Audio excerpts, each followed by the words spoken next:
a very big part of the ego is the I am not a should be mentality. It's that you believe that whatever is right now is not okay. What I have right now, I don't want. I want something else. There's something better. I'm meant for something bigger. That's the ego. Obviously, that's a lie. It's selfing. It's selfing.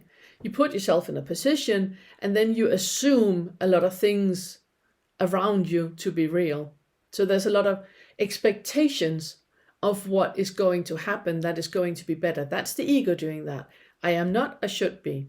I expect something better to happen, something better to be than what is right now. There's a lot of assumptions happening when you're selfing.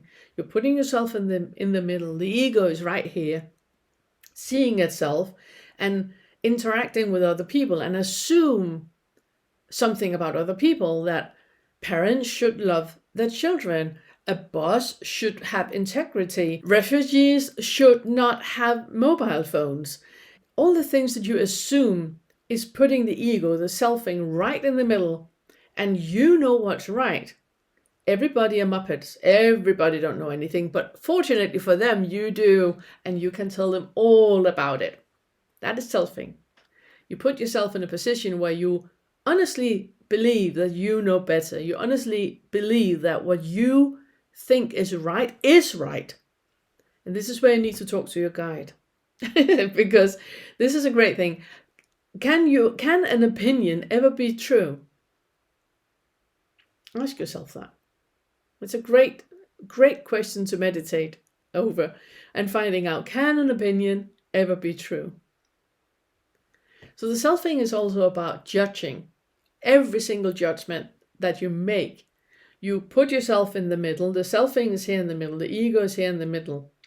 And then you judge what is, compare it to what you assume is going to happen. You judge what other people are doing, if that's right or not right. You know what is right. They clearly do not know what is right. And you only take it as your assumption, and your thought process is the only real thing in the world. Everybody knows that.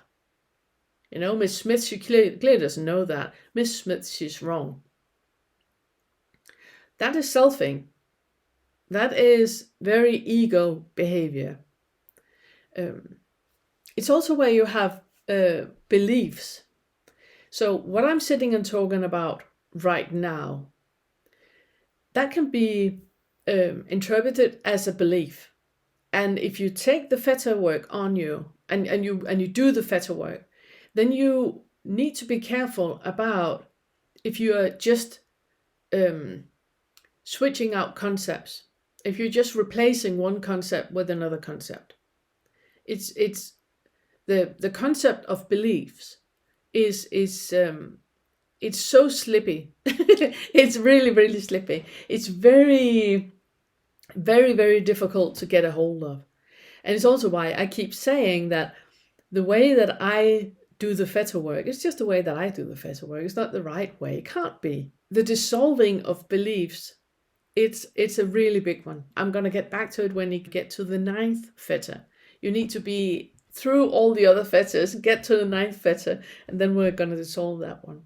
But it's great to become aware of it right now, here in the 1st Fetter. And it is what I said, it's working with the hermeneutical cycles. It's working with 1 step forward and 2 steps back. So the leading and the trailing edge. You have a ship, and you have the leading edge of a ship, and you have the trailing edge of the ship. So the leading edge is always a bit further than where you are actually at. I just see it as that wonderful wave that everything in nature is working with. I mean, you have it with seasons that is happening. You have it with the tide that is happening because of the rotation of the tilt of the earth. Then we have all those things, and it's happening, you know, in that wave.